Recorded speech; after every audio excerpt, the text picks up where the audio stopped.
नमस्कार। जैसे कि आप थंबनेल में देख ही चुके हैं कि आज हम वाक्य रचना को पढ़ने वाले हैं।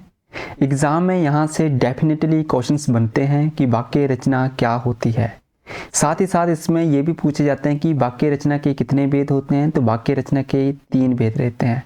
आज हम इन्हीं टॉपिक्स के बारे में जानेंगे और ये देखेंगे कि एग्ज़ाम में किस लेवल के क्वेश्चंस बनते हैं। अब देखिए यहाँ पे सबसे पहले हम आज बात करेंगे अर्थ के आधार पर कि वाक्यों के कितने भेद रहेंगे। तो अर्थ के आधार पर अगर हम बात करेंगे तो 8 भेद रहेंगे। तो हम इनको वन बाय वन इनके बारे में जानकारी लेंगे कि विधानवाचक वाक्य क्या होते हैं, आज्ञावाचक वाक्य क्या होते हैं, निषेधवाचक वाक्य क्या होते हैं, संकेतवाचक वाक्य तथा प्रश्नवाचक वाक्य क्या रहते हैं। सेकंड नंबर पे हम बात करेंगे आज की रचना के आधार पर जो वाक्य रहेंगे, सरल वाक्य, संयुक्त वाक्य, मिश्र वाक्य। एग्जाम के पॉइंट ऑफ व्यू से ये सबसे इम्पोर्टेंट आपका टॉपिक रहने वाला है, जहाँ से क्वेश्चन पूछे जाते हैं कि वाक्य आपको पूरा कंप्लीट दे रखा होगा, पूछा जाता है कि ये कौन सा वाक्य है। तीसरे नंबर पे आपका आता है प्रयोग या फिर वाच्य। इसको वाच्य भी पूछा जाता है कि वाच्य कितने प्रकार के रहते हैं। तो वाच्य आपके 3 प्रकार के रहते हैं हिंदी भाषा में। पहला है आपका कृत्रिवाच्य, कर्मवाच्य तथा भाववाच्य। जब हम वाच्य पढ़ेंगे तो हम इसमें पढ़ेंगे कि ये वॉइस ही होती है हमारी, जो हम एक्टिव एंड पैसिव वॉइस पढ़ते हैं इंग्लिश के अंदर, उन्हीं को हम वाच्य बोलते हैं हिंदी में। तो जल्दी से हम अपने इस टॉपिक को स्टार्ट करते हैं। तो सबसे पहले हम इसकी डेफिनेशन क्लियर करते हैं कि वाक्य रचना होती क्या है। तो वाक्य पीछे हमने पढ़ा है, अपने जितने भी अभी तक हमने वीडियो अपलोड की है उन सभी में हमने इसमें पढ़ा है कि जो शब्द रहते हैं, शब्द क्या होते थे, वर्णों के परस्पर मेल से, यानी कि जो वर्ण रहेंगे उनके मेल से किसका निर्माण होता था, शब्द का निर्माण होता था। किंतु आज जो हम वाक्य रचना पढ़ने वाले हैं तो वाक्य रचना क्या रहेगी हमारे, जब भी 2 शब्द आपस में मिलेंगे तो किसका निर्माण करेंगे, वाक्य का निर्माण करते हैं। अब ऐसा नहीं है कि ये शब्द कोई भी हों, उनको हम क्या करें, जोड़ के हम किसका निर्माण कर देंगे, वाक्य का। नहीं, यहाँ पे एक शब्द दे रखा है, सबसे इम्पोर्टेंट है वो आपने यहाँ पे नोट डाउन करना है कि क्या दे रखा है, सार्थक। यानी कि जो शब्द रहेंगे इनको भी किस प्रकार से हम लिखेंगे, एक सार्थकता का जो क्रम रहेगा वैसे उनको लिखना चाहिए, तभी हम क्या बोलेंगे कि वाक्य का निर्माण किया गया है।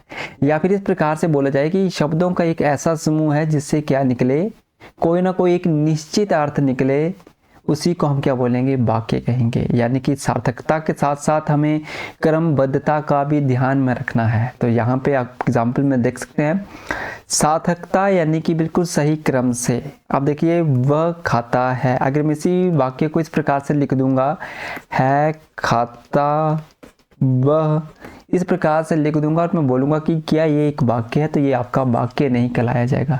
यानी कि यहाँ पे शब्द तो आपस में मिले हैं किंतु उनका क्या है, सार्थकता का क्रम नहीं है। यानी कि सार्थकता होना चाहिए जिससे क्या निकले, कोई मतलब निकल के आए, उसी को हम क्या बोलेंगे, वाक्य। तो एग्जाम में ध्यान में रखिएगा, सार्थकता के समूह का बोध कराने वाले शब्दों को हम क्या बोलेंगे, वाक्य कहते हैं। यानी कि एक ऐसा वाक्य दे रखा होगा उसमें सार्थक जो आपके शब्द रहेंगे, अर्थ देने वाले, सार्थक अर्थ देने वाले जो शब्द समूह रहेंगे उनको वाक्य कहते हैं। आई होप आपको इतनी सी बात क्लियर हुई हो। इसके बाद हम आगे चलते हैं। तो आज हम पढ़ेंगे कि वाक्यों के कितने भेद रहेंगे। तो वाक्यों के 3 भेद होते हैं। एग्जाम में पूछा जाए कि हिंदी भाषा में वाक्यों के कितने भेद रहेंगे, तो वाक्यों के 3 भेद रहते हैं। तो ये ध्यान में रखिएगा, आपने नोट डाउन करना है यहाँ पे कि 3 भेद रहते हैं। नंबर 1 पे हम पढ़ते हैं रचना के आधार पर, नंबर 2 पे अर्थ के आधार पर, नंबर 3 पे हम पढ़ते हैं प्रयोग के आधार पर, या फिर आप वाच्य भी बोलते हैं कि वाच्य के आधार पर। अब देखिए, यहाँ से जब हम पढ़ेंगे इसको आगे आज कि रचना के आधार पर कौन कौन से इसके भेद रहते हैं वाक्यों के, तो नंबर 1 पे आता है हमारे पास सरल वाक्य, नंबर 2 पे संयुक्त वाक्य, नंबर 3 पे मिश्र वाक्य आते हैं। तो इन्हीं को हम आज डिटेल से पढ़ने वाले हैं। इसी के साथ जब हम अर्थ के आधार पर पढ़ेंगे तो इनके कितने भेद रहेंगे, 8 भेद रहते हैं। एग्जाम में क्वेश्चन किस प्रकार से बनेगा कि अर्थ के आधार पर वाक्यों के कितने भेद रहेंगे, इस तरीके से क्वेश्चन बनता है और आपने आंसर क्या करना है, वहां पे 8 भेद होते हैं। इसी तरह से अगर आपका अगला क्वेश्चन बनेगा कि प्रयोग के आधार पर वाक्यों के कितने भेद रहेंगे, तो 3 भेद रहते हैं प्रयोग के आधार पर वाक्यों के। तो नंबर 1 पे आया आपका रचना के आधार पर, नंबर 2 पे आया आपका अर्थ के आधार पर, नंबर 3 पे आया आपका प्रयोग के आधार पर। तो ये रहते हैं आपके प्रयोग के आधार पर कृतवाच्य, कर्मवाच्य और भाववाच्य, तो इनको हम 1 बाय 1 डिटेल से पढ़ने वाले हैं। तो सबसे पहले हम आज बात करेंगे रचना के आधार पर वाक्यों के कितने भेद होते हैं। तो अभी मैंने बताया आपको कितने भेद रहेंगे, 3 भेद रहते हैं। पहला है सरल वाक्य, नंबर 2 पे आता है हमारे पास संयुक्त वाक्य, नंबर 3 पे आता है हमारे पास मिश्र वाक्य। तो ये 3 भेद रहते हैं हमारे पास, इनको आपने नोट डाउन करना है कि कौन कौन से रहते हैं। 1 बाय 1 इनको डिटेल से पढ़ते हैं। तो नंबर 1 पे हम पढ़ते हैं सरल वाक्य क्या होते हैं। सरल वाक्य यानी कि ऐसे वाक्य जहां से एक कर्ता, कोई भी वाक्य होगा, एक कर्ता होगा और एक ही आपकी क्या होगी, क्रिया होगी। एक कर्ता एक क्रिया, यानी कि कर्ता यानी कि उद्देश्य और क्रिया यानी कि आपका कोई विधेय। तो आपको डेफिनेशन से भी क्वेश्चन बनता है कि ऐसा कौन सा वाक्य होता है जिसमें एक उद्देश्य एक विधेय हो, उसे हम सरल वाक्य कहते हैं। तो डेफिनेशन भी यहाँ पे गौर करना है, क्योंकि कई बार एग्जाम में डेफिनेशन से क्वेश्चन बनते हैं और पूछा जाता है कि ऐसा कौन सा वाक्य है जिसमें एक उद्देश्य तथा एक विधेय होता है, तो वो आपका सरल वाक्य होता है। तो ये ध्यान में रखिएगा, सरल वाक्य क्या होते हैं, एक कर्ता और एक आपकी क्रिया होती है, उन्हें हम सरल वाक्य बोलते हैं। इन्हीं को हम साधारण वाक्य के नाम से भी जानते हैं। तो ये भी ध्यान में रखिएगा, साधारण वाक्य क्या रहेंगे, यानी कि जिनमें एक कर्ता और एक क्रिया हो, यानी कि सिर्फ एक ही आपका वाक्य होगा, कोई 2 वाक्य नहीं होंगे उनमें, उनको बोला जाता है साधारण वाक्य। आई होप आपको इतनी सी बात क्लियर हुई हो। अब इसके एग्जाम्पल देखते हैं कि राम ने रावण को मारा। आप देखिए राम यहाँ पे कर्ता है, क्रिया आपकी यहाँ पे मारना है। तो यानी कि इस पूरे वाक्य में अगर हम देखें तो एक कर्ता आया है और एक ही आपकी क्या आई है, क्रिया आई है। तो कौन सा आपका वाक्य हुआ, सरल वाक्य। सरल वाक्य हुआ क्योंकि हमने पीछे पढ़ा कि एक कर्ता और एक क्रिया आती है, उसको हम क्या बोलेंगे, सरल वाक्य बोलते हैं।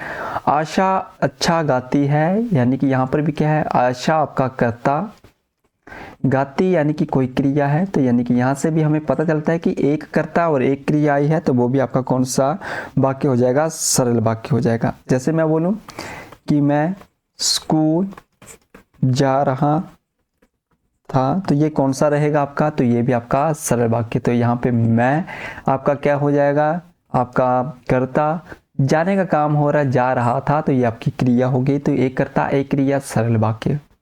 इसी प्रकार से भी पूछा है कि मैं अपने मित्रों के साथ स्कूल जा रहा था, स्कूल जा रहा था। तो इस वाक्य में ये आपको पूछा जाएगा एग्जाम में कि मैं अपने मित्रों के साथ स्कूल जा रहा था, कौन सा वाक्य है, दिए गए वाक्य में ये बताइए कि कौन सा वाक्य है। तो आपने क्या बताना है, तो यहाँ से देखिए मैं अपने मित्रों के साथ, तो मैं अपने मित्रों के साथ कर्ता एक है, यहाँ पे कर्ता अलग अलग नहीं है, ध्यान में रखिएगा। मैं किसके साथ, अपने मित्रों के साथ कहाँ जा रहा था, स्कूल जा रहा था। तो यानी कि यहाँ से किसी क्रिया के होने का पता चला, क्रिया सिर्फ एक ही हो रही है, तो एक कर्ता एक क्रिया, सरल वाक्य होगा। आई होप आपको ये सरल वाक्य समझ में आया हो या क्लियर हुआ हो। तो हम आगे चलते हैं इसके संयुक्त वाक्य की ओर। तो संयुक्त वाक्य में हम डेफिनेशन क्लियर करते हैं इसकी कि जिस भी वाक्य में 2 या 2 से अधिक क्या आ जाएं, उपवाक्य। तो ध्यान में रखिएगा, उपवाक्य आ जाएं उन्हें हम संयुक्त वाक्य कहते हैं। अभी हमने पिछले वाले टॉपिक में पढ़ा कि समुच्चय बोधक शब्द क्या रहते हैं। तो समुच्चय बोधक शब्दों में आते हैं हमारे पास और, किंतु, परंतु, इसलिए। तो ये सारे शब्द हमारे क्या होते हैं, समुच्चय बोधक शब्द कहलाए जाते हैं, जो क्या करते हैं, शब्दों को जोड़ने का काम करते हैं या फिर आपके वाक्यों को जोड़ने का काम करते हैं। वाक्यों को क्या करेंगे, एक दूसरे के साथ जोड़ने का कार्य करते हैं, तो उन्हें हम क्या बोलते हैं, समुच्चय बोधक शब्द बोलते हैं। तो यानी कि ऐसा कोई भी वाक्य जहाँ पे क्या हो, एक से अधिक वाक्य आए हों, उन्हें हम क्या बोलेंगे, संयुक्त वाक्य कहते हैं। अब देखिए यहाँ से रमेश ने काम किया और वह अपने घर चला गया। अब देखिए यहाँ से एक वाक्य आपका यहाँ पे आया है, यानी कि अगर इसको डिटेल से हम इस प्रकार से बोलें कि एक से अधिक कर्ता, एक से अधिक आपके कर्ता आ जाएं और एक से ही अधिक आपके कार्य आए। किसी भी वाक्य में एक से अधिक कर्ता होंगे और एक से अधिक कार्य होंगे तो वो आपका संयुक्त वाक्य होता है। अब देखिए रमेश ने काम किया, तो रमेश आपका कर्ता एक, वाक्य में काम किया यानी कि उसने कुछ ना काम किया, तो ये आपकी क्रिया आई, यानी कि करना कुछ किया है, तो क्रिया एक। वह अपने घर, यानी कि वह फिर से आपका कर्ता आ गया। कर्ता यानी कि संज्ञा या सर्वनाम आपके कर्ता कहलाए जाते हैं। अब देखिए अपने घर चला गया, यानी कि चला गया ये भी आपकी क्या आ गई यहाँ पे क्रिया। तो ये इस तरीके से आता है, यानी कि किसी भी वाक्य में एक से अधिक कर्ता होंगे और एक से अधिक अगर आपके कार्य होंगे, वो आपका कौन सा वाक्य कहलाया जाएगा, संयुक्त वाक्य कहलाया जाएगा। अब देखिए साथ ही यहाँ पे वो आपके क्या दे होते हैं, उपवाक्य। साथ में एक और नोट डाउन आपने यहाँ पे क्या करना है कि जो दो वाक्य यहाँ पे तो दे रखे हैं आपको, एक वाक्य ये वाला है, एक वाक्य ये वाला है। आगे वाले वाक्य को हम उपवाक्य कहते हैं इस पिछले वाले वाक्य के लिए। तो जो आपका उपवाक्य रहेगा, इसका जो काम रहेगा वो भी क्या रहेगा, आश्रित नहीं रहेगा पिछले वाले वाक्य के ऊपर, तो आश्रित नहीं होगा। तो ये आपने थोड़ा सा नोट डाउन करना है। जैसे मैं एक और आपके लिए यहाँ पे लिख देता हूँ, राम स्कूल जा रहा है और मोहन खाना खा रहा है। अब देखिए ये वाक्य मैंने एक पूरा लिखा है, आपको पूछा जाएगा कि कौन सा वाक्य है। तो इसको पहचानने के लिए आपको डायरेक्ट यहाँ पे कीवर्ड दे रखा है आपका और, यानी कि और जहाँ पर भी दे रखा होगा वो आपका कौन सा हो जाएगा, वाक्य संयुक्त वाक्य हो जाएगा, क्योंकि ये आपका दो वाक्यों को जोड़ने के लिए यूज़ किया जाता है। अब साथ ही अभी हमने पढ़ा कि आपका दो एक से अधिक कर्ता और एक से अधिक कार्य होने चाहिए, तो वो देख लेते हैं। राम कर्ता एक, जाने का काम हो रहा है, जाने का काम हो रहा है तो क्रिया एक हुई यहाँ पे, और मोहन यहाँ पे आपका कर्ता दूसरा, और खाने का काम हो रहा है आपकी क्रिया दूसरी। तो यहाँ से भी पहचानने का तरीका मिला हमें कि किस प्रकार से हमें पहचान करनी है संयुक्त वाक्य की।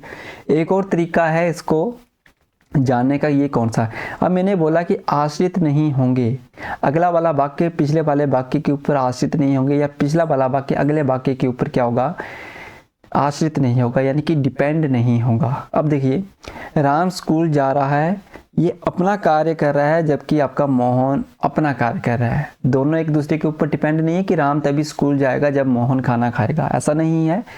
राम स्कूल जा रहा है और मोहन खाना खा रहा है, दोनों अलग अलग कार्य कर रहे हैं। जैसे बोला जाए मैं दिल्ली जा रहा हूँ, मेरा भाई मुंबई आ रहा है, इस तरीके से भी बोला जा सकता है। यानी कि मैं खाना खा रहा हूँ, मेरा भाई टीवी देख रहा है, अलग अलग कार्य कर रहे हैं। मैं अपना अलग कार्य कर रहा हूँ, मेरा भाई अलग से कार्य कर रहा है। तो ये आपके कौन से वाक्य रहेंगे, संयुक्त वाक्य रहेंगे। तो पहचान करने के लिए हमने 3 इसके रूल्स देखे हैं। पहला हमने देखा कि एक से अधिक कर्ता एक से अधिक कार्य होंगे, संयुक्त वाक्य होगा। नंबर 2 पे हमने देखा कि समुच्चय बोधक कोई चिन्ह लगा होगा, वो आपका क्या कहलाया जाएगा, संयुक्त वाक्य। नंबर 3 पे हमने पढ़ा कि एक से अधिक जो उपवाक्य दे रखे होंगे, किंतु दोनों ही क्या रहेंगे, एक दूसरे के ऊपर आश्रित नहीं होने चाहिए, ये हमें देखना है। वो हमारा क्या रहेगा, संयुक्त वाक्य रहेगा। एग्जाम्पल यहाँ पे दे रखे हैं कि राहुल विद्यालय जाता है और मन लगाकर पढ़ाई करता है या पढ़ता है। वह स्कूल गया, वह सुबह गया और शाम को लौट आया, दोनों ही अलग अलग कार्य हैं। और यहाँ पे संयोजक चिन्ह देख सकते हैं पहचान करने के लिए, तो ये आपको पहचान करने में सहायता करते हैं। अब इसमें और भी लिखने हो तो जैसे हम फिर भी, इसलिए, परंतु, किंतु, लेकिन, ये सारे आपके संयोजक चिन्ह रहते हैं, यानी कि समुच्चय बोधक आपके शब्द कहलाए जाते हैं। इसके बाद आगे जाते हैं हम मिश्र वाक्य की ओर कि मिश्र वाक्य क्या होते हैं। तो मिश्र वाक्य क्या होंगे, यानी कि यहाँ पर भी आपका वही केस चलेगा। आपका जो कर्ता है एक भी हो सकता है और एक से अधिक भी हो सकते हैं, किंतु जो आपकी क्रिया है, जो क्रिया है वो कितनी होगी, एक ही होगी। उसको हम क्या बोलेंगे, मिश्र वाक्य कहते हैं। या फिर इसका उल्टा भी हो सकता है यहाँ पे, क्योंकि यहाँ पे मिश्र वाक्य में उल्टा भी चलता है। या फिर आपका कर्ता एक ही होगा और क्रिया जो संपन्न की जा रही है वो क्रिया एक से अधिक हो सकती हैं, उनको हम क्या बोलेंगे, मिश्र वाक्य बोलेंगे। यानी कि या तो आपका कर्ता एक होगा, क्रिया अनेक होगी, या तो कर्ता अनेक होंगे, क्रिया एक हो रही होगी। ऐसे वाक्य को हम मिश्र वाक्य कहते हैं। अब इसके अलावा हमें दूसरा तरीका होता है कि दो वाक्य दे रखे होंगे हमें, यानी कि एक वाक्य दूसरे वाक्य के ऊपर क्या होगा, आश्रित होगा। यानी कि यहाँ पे क्या हो गई, डिपेंडेंसी आ गई। एक वाक्य जो होगा दूसरे वाक्य के ऊपर डिपेंड हो जाए, तभी हम क्या बोलेंगे कि यहाँ पे मिश्र वाक्य। जैसे मैं खाना तभी खाऊंगा जब घर पर पापा आ जाएंगे, तो यानी कि खाना तभी खाया जाएगा जब घर पे पापा आ जाएंगे। या मैं खेलने तभी आऊँगा जब घर पर पापा आ जाएंगे, या मैं स्कूल तभी जाऊंगा जब गाड़ी आएगी, यानी कि जब मैं गाड़ी आएगी तभी मैं स्कूल जाऊंगा, अदरवाइज स्कूल नहीं जाऊंगा। तो यानी कि ऐसे वाक्य क्या हो गए, एक दूसरे के ऊपर डिपेंडेंसी हो गए, यानी कि दूसरा कार्य तभी संपन्न किया जाएगा जब पहले वाला कार्य संपन्न किया जाएगा। तो ऐसे वाक्यों को हम क्या बोलेंगे, मिश्र वाक्य बोलते हैं। तो इसको समझने के लिए हमने दो तरीके से देखे।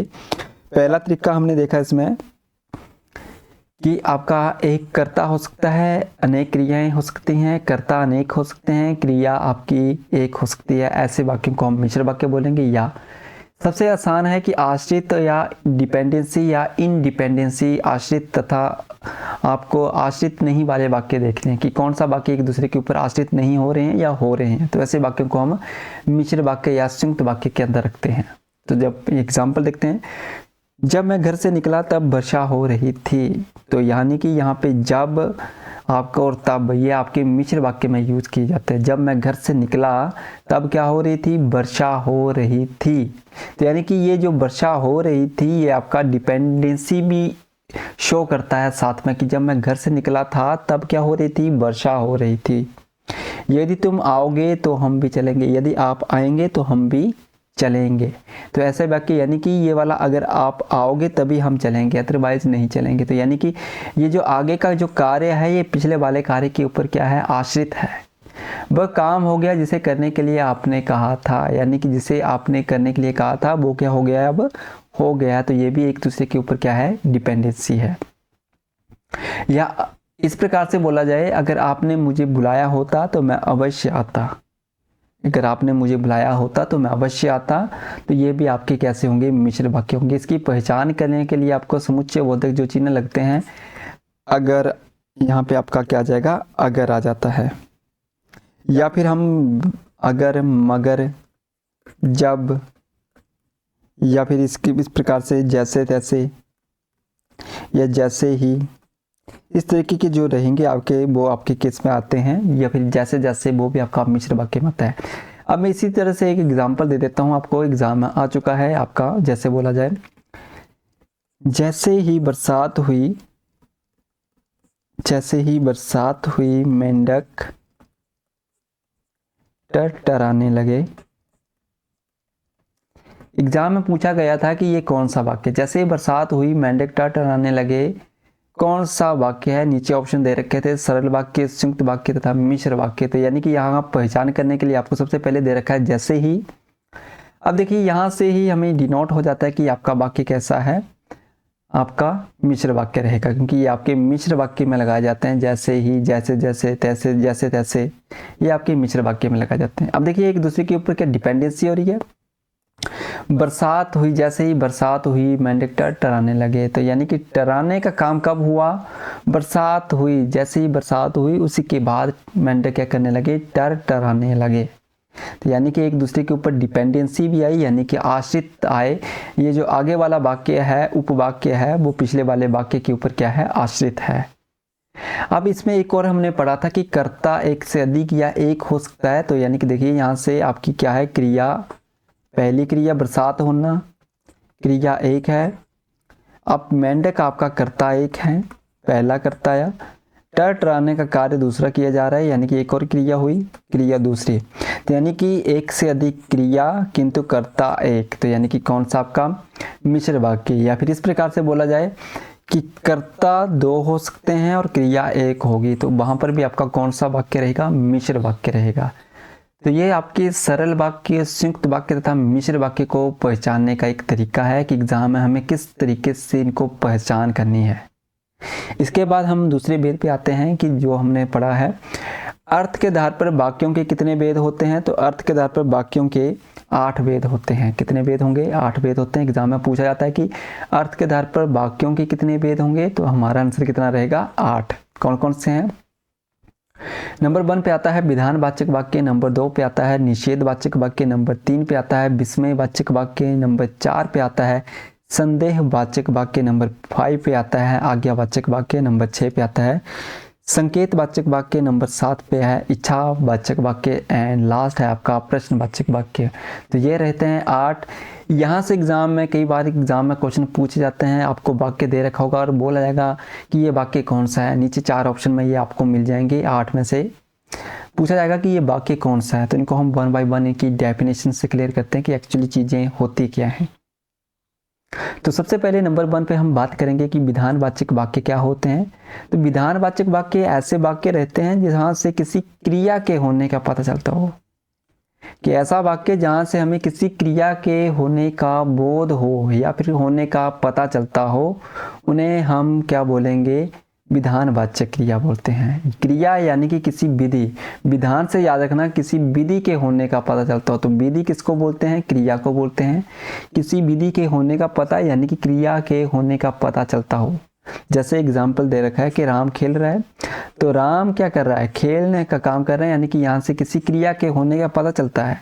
सिंपल सा वाक्य दे रखा होगा, इन्हें हम जैसे इंग्लिश में बोलते हैं पॉजिटिव सेंटेंसेस, यस आपका बिल्कुल सरल वाक्य की तरह ही यूज किए जाते हैं, यानी कि किसी क्रिया के होने का पता चलता है, उन्हें हम विधानवाचक वाक्य कहते हैं।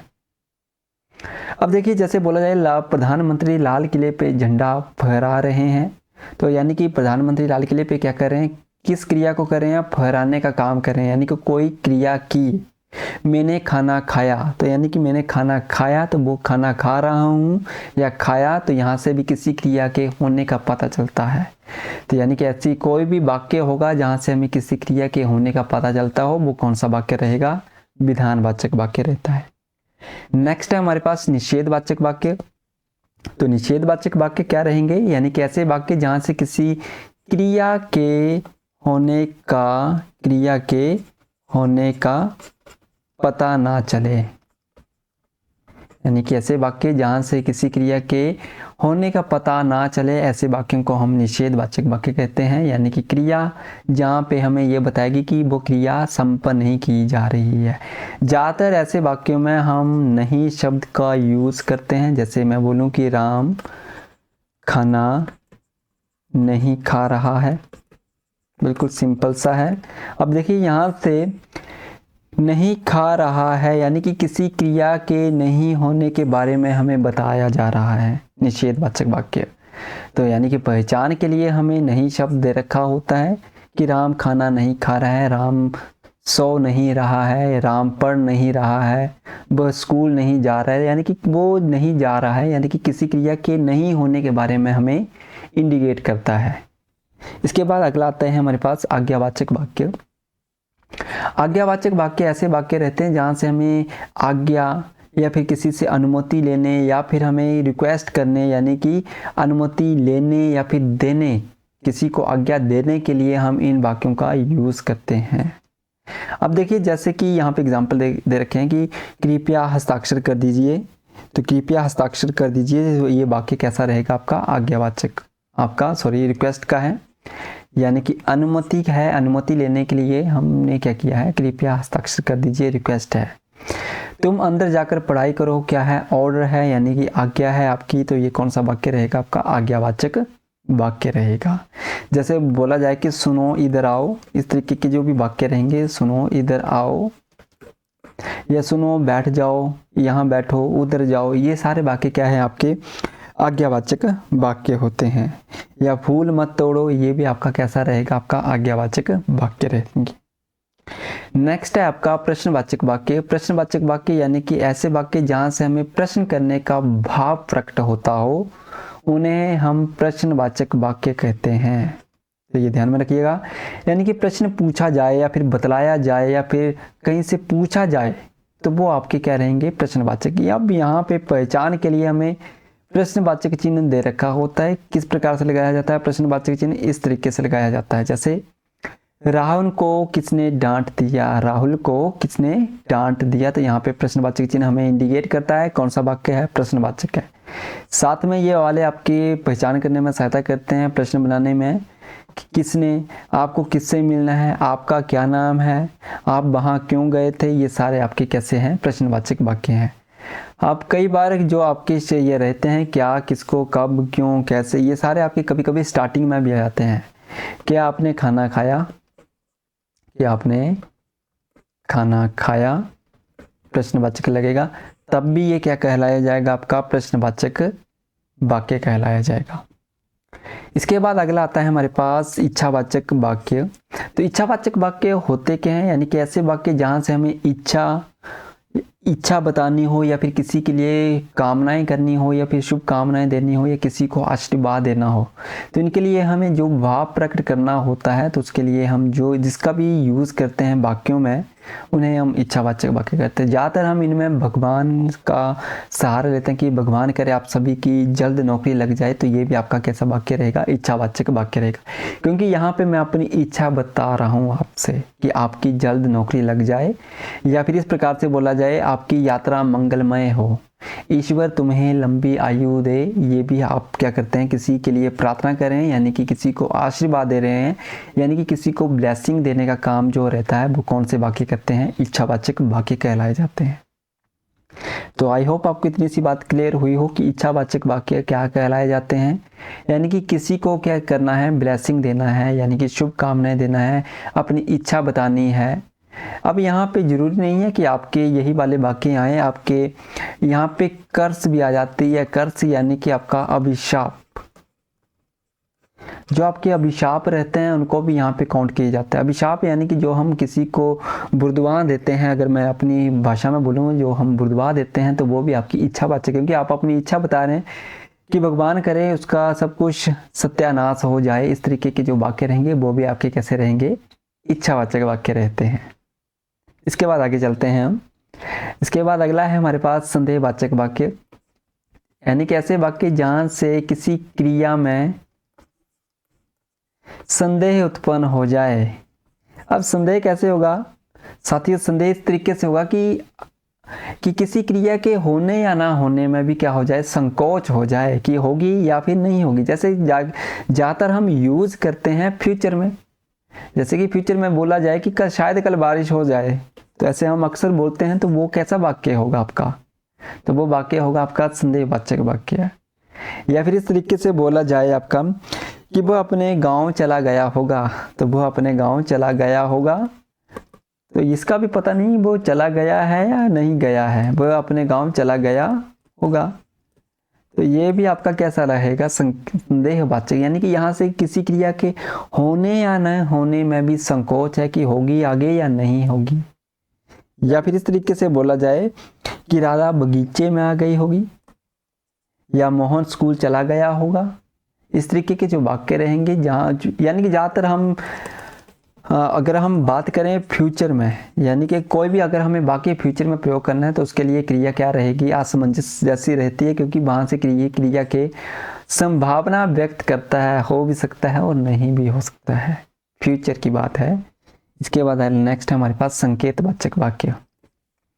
अब देखिए कि संकेतवाचक डायरेक्ट यहाँ से हमें इंडिकेट होता है, किसी भी व्यक्ति को हमें संकेत के माध्यम से बताना हो, या फिर किसी वस्तु को संकेत के माध्यम से बताना हो कि यह वस्तु राम के बगल में रखी थी, बगल में रखी थी। तो यानी कि यहाँ पे संकेत करके बताया है कि यह वस्तु कहाँ रखी थी, राम के बगल में। तो यहाँ से हमें पता चलता है कि संकेत किया जा रहा है। क्या बोला जाए, जो मोहन है राम के बगल में बैठा है, या राम के बाएं तीसरा बैठा है। इस तरीके के जो वाक्य रहेंगे संकेतवाचक वाक्य रहेंगे। जैसे बोला जाए गणित की पुस्तक वहाँ रखी है, तो वहाँ रखी है यानी कि संकेत करके आपने वहाँ क्या किया, इंडिकेट किया, इधर रखी है उधर रखी है। या हम इस प्रकार से बोल सकते हैं कि राम का घर मेरे घर के बगल में है, या इस प्रकार से बोला जाए, या उधर है, राम का मकान उधर है। इस तरीके का भी आपका रहेगा। मुकेश का घर से आगे रहता है, सोहन मुकेश के घर से आगे रहता है, यह भी आपका संकेतवाचक वाक्य होगा। अब देखिए इसमें इस तरीके से भी बोला जाता है कि जैसे बोला जाए आपका कि पिताजी घर पहुंचते ही, जैसे हम बोलते हैं संकेत में, पिताजी के बाद मेरा भाई शादी में जाएगा। तो ये जो वाक्य हैं ये कैसा है, आपका संकेत है, यानी कि पिताजी के बाद संकेत, राम के बाद सोहन जाएगा, यानी कि इस प्रकार से बोला है राम के बाद सोहन कक्षा में जाएगा या कक्षा के बाहर जाएगा। इस तरीके के जो वाक्य रहेंगे संकेत है, यानी कि राम के बाद श्याम जाएगा। इस तरीके के वाक्य किसमें है, संकेतवाचक वाक्य। लास्ट हमारे पास विस्मयवाचक वाक्य। अब विस्मयवाचक यानी कि बहुत ज़्यादा जब हमें खुशी होती है या आश्चर्य हो जाते हैं या शौक मनाते हैं, घृणा किसी के लिए हो, तो वहाँ पे हम किसका यूज़ करते हैं, विस्मयवाचक वाक्य का यूज़ करते हैं। और इसकी पहचान के लिए हमें विस्मयादि बोधक चिन्ह दे रखा होता है जो हमें सहायता करता है कि वाक्य विस्मयवाचक वाक्य है। जैसे शाबाश बहुत अच्छे खेले, ये आपका कैसा वाक्य रहेगा, आपका विस्मयवाचक वाक्य रहेगा। इसी तरह से बोला जाए कि आहा कितना सुंदर पेन है, इस तरीके का जो वाक्य रहेगा आहा, यानी कि यहाँ पे देख सकते हैं आपका विस्मयवाचक चिन्ह जो लगा है, जो इंडिकेट करेगा कि वाक्य कैसा है, आपका विस्मयवाचक वाक्य है। जैसे बोला जाए अरे, विस्मयवाचक चिन्ह लगेगा, फिर आगे बोला जाए एकदम से आश्चर्यचकित हो जाना, यानी कि राधा भाग गई, अरे राहुल भाग गया, इस तरीके, यानी कि हाय वह मर गया, इस तरीके के जो वाक्य रहेंगे, यानी कि एकदम से शौक प्रकट करना हो तो वहाँ पर भी हमें विस्मयवाचक वाक्य का प्रयोग करना पड़ता है, या चिन्ह का यूज़ करके हमें विस्मयवाचक वाक्य पहचानने में सहायता मिलती है। तो ये ध्यान में रखिएगा किस प्रकार से हमें इनको पहचान करनी है। जल्दी से चलते हैं अगले वाले, इसमें प्रयोग के आधार पर वाक्यों के कितने भेद रहेंगे, तो इसके कितने भेद रहेंगे, 3 भेद रहते हैं। साथ ही इनको सबसे इम्पोर्टेंट टॉपिक मैं मानता हूँ इनको, क्योंकि आपकी जो इंग्लिश ग्रामर है वहाँ पर भी आपको ये पूछे जाते हैं, वहाँ पे आपको वॉइस पढ़ने को मिलती है। अगर आपने यहाँ से अगर अच्छे से पढ़ा होगा तो वो बिल्कुल इजी हो जाएगी आपकी एक्टिव एंड पैसिव वॉइस। अब जब हम वॉइस पढ़ते हैं तो वॉइस को ही क्या बोलते हैं, हम एक्टिव बोलतेंगे, एक्टिव वॉइस होती है, दूसरी हमारे पास पैसिव वॉइस होती है। इंग्लिश के अंदर हम 2 ही पढ़ते हैं, किंतु हिंदी में हमें 3 तरह के प्रयोग के आधार पर वाक्यों को पढ़ना पड़ता है। या इस प्रकार से भी बोल सकते हैं हम, और हम इस प्रकार से भी क्वेश्चन बन सकता है कि वाक्यों के कितने भेद होते हैं। तो वाक्यों के कितने भेद होंगे, 3 भेद होते हैं। नंबर 1 पे आपका आता है कृत्रिवाच्य, दूसरे नंबर पे आता है कर्मवाच्य, नंबर 3 पे आता है आपका भाववाच्य। कृत्रिवाच्य में इसको हम क्या बोल देंगे, एक्टिव वॉइस बोलेंगे, एंड कर्मवाच्य को हम क्या बोलेंगे, पैसिव वॉइस बोलते हैं। तो ये ध्यान में रखिएगा, active voice and passive voice बोलते हैं। अब यहाँ पे इसको मैं बताने से पहले, कर्मवाच्य आपका कृत्रिवाच्य को बताने से पहले थोड़ा सा आपको फॉर्मेट बता देता हूँ कि हिंदी व्याकरण में आपका जो रहेगा फॉर्मेट रहेगा शब्दों का, वो किस प्रकार से रहता है। तो सबसे पहले आता है कर्ता, और उसके बाद आता है आपका कर्म, कर्म के बाद आती है आपकी क्रिया। तो ये है आपका नॉर्मल आपके जो वाक्यों का जो क्रम रहेगा, सबसे पहले कर्ता आएगा, फिर कर्म, फिर क्रिया। किंतु इंग्लिश में इसका उल्टा चलता है। इंग्लिश के अंदर सबसे पहले आपका आता है सब्जेक्ट, यानी कि कर्ता, कर्ता को ही इंग्लिश में सब्जेक्ट बोलेंगे। इसके बाद आती है हमारे पास वर्ब, वर्ब को बोलते हैं क्रिया, तो क्रिया बीच में आती है। उसके बाद आता है हमारे पास कर्म, कर्म यानी कि आपका ऑब्जेक्ट। तो ये स्ट्रक्चर रहता है। तो यानी कि हम इन्हीं स्ट्रक्चर के बारे में बात करेंगे, और इंग्लिश के अंदर हम जब एक्टिव और पैसिव पढ़ेंगे तो इस स्ट्रक्चर के ऊपर बात करने वाले हैं। अब देखिए आपका यहाँ पे जब मैंने आपको बात करी active voice and passive voice की, तो देखिए एक्टिव वॉइस में क्या होता है, आपका जो सब्जेक्ट होता है वो क्या होगा, डूअर होता है। एंड पैसिव वॉइस में आपका जो सब्जेक्ट रहेगा वो मेंशन नहीं किया जाता है, यानी कि शो नहीं किया जाता है, या फिर जो सब्जेक्ट होता है डूअर नहीं होता है, ये आपका रिसीवर होता है, ये आपका कार्य को रिसीव करने वाला होता है यहाँ पे। चलिए इनको जानते हैं आगे डिटेल से। सबसे पहले हम कृत्रिवाच्य के बारे में जान लेते हैं कि कृत्रिवाच्य होता क्या है, यानी कि यहाँ को मैं लिख दूँ इसको एक्टिव वॉइस। अब देखिए जिस वाक्य में कर्ता मुख्य हो और क्रिया कर्ता के लिंग या फिर वचन या पुरुष के अनुसार हो उसे कृत्रिवाच्य कहते हैं। अब देखिए साधारणतः मैं इसको बिल्कुल सिंपल करके बताता हूँ, यानी कि कोई कर्ता होगा, आपने कर्ता पकड़ना है और कर्ता के अकॉर्डिंग देखना है कि क्रिया जो रहेगी अगर उसमें परिवर्तन आ रहा है तो आपके कौन सा वाक्य होगा, कृत्रिवाच्य होगा। आई होप आपको इतनी सी बात क्लियर हुई हो इस डेफिनेशन से कि एक कर्ता होगा और कर्ता अगर आपका है तो उससे हमें जो क्रिया दे रखी होगी वो परिवर्तित होनी चाहिए। जैसे लड़कियां बाजार जा रही हैं, लड़कियां बाजार जा रही हैं। अब देखिए यहाँ पे कर्ता क्या है आपका, लड़कियां हैं, कर्ता लड़कियां हैं, क्रिया क्या है, रही है, जा रही है। अब देखिए इसके अकॉर्डिंग यहाँ पे चेंजेस आई हैं, लड़कियां हैं इसलिए यहाँ पर भी रही हैं, स्त्रीलिंग यहाँ पे क्रिया आई है, किंतु यहाँ पे इसी को मैं चेंज कर दूँ, यहाँ पे लड़के लिख दूँ, लड़के बाजार जा रही हैं आएगा, या फिर आपके जा रहे हैं तो रहे हैं आएगा आपका, लड़के हैं तो, यानी कि इसके अकॉर्डिंग ही ये वाले आपकी चेंजेस होती हैं, तो उन्हें हम क्या बोलेंगे, कृत्रिवाच्य बोलेंगे। अब इसको पहचानने का एक और भी तरीका है जहाँ जो इंग्लिश में सबसे इम्पोर्टेंट है आपको सीखने के लिए।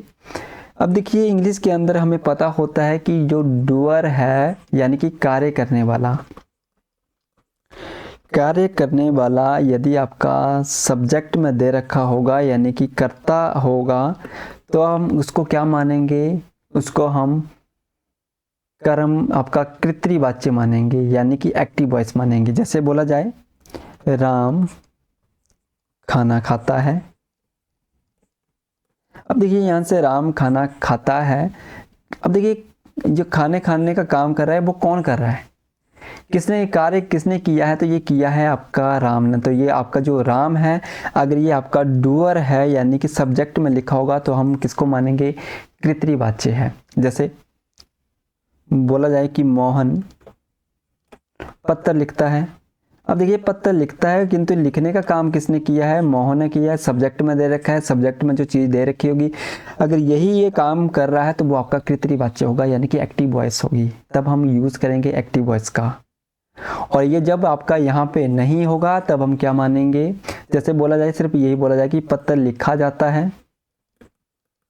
अब देखिए इस वाक्य में पत्र लिखा जाता है, बताया नहीं है किसने लिखा है, लिखा जाता है बस, बताया नहीं है किसने लिखा है, तो यानी कि इसको हम कृत्रिवाच्य बोलेंगे तो वो गलत हो जाएगा, कृत्रिवाच्य नहीं है, ये आपका कर्मवाच्य हो जाएगा। क्यों, क्योंकि यहाँ पे आपका जब मेंशन ही होता है किसने कार्य किया है, पैसिव वॉइस में हम क्या करते हैं यानी कि कर्मवाच्य में आपका कर्म क्या हो जाता है, प्रधान हो जाता है। चलो इसको हम नेक्स्ट वाली स्लाइड से समझते हैं कि कर्मवाच्य क्या होता है।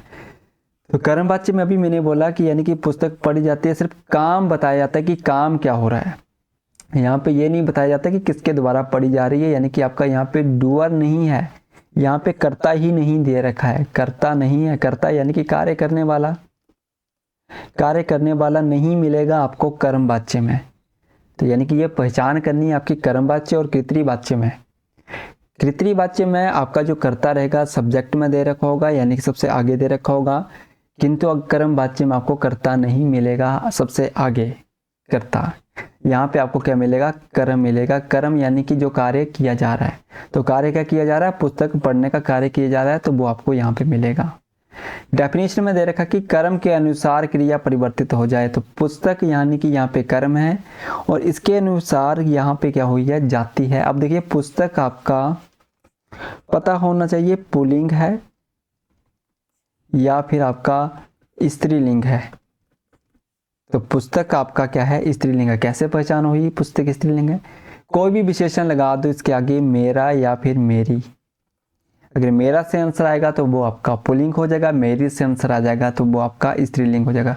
तो हम अक्सर बोलते हैं मेरा पुस्तक बोलेंगे या फिर मेरी पुस्तक बोलेंगे, तो हमेशा हम क्या बोलते हैं, मेरी पुस्तक।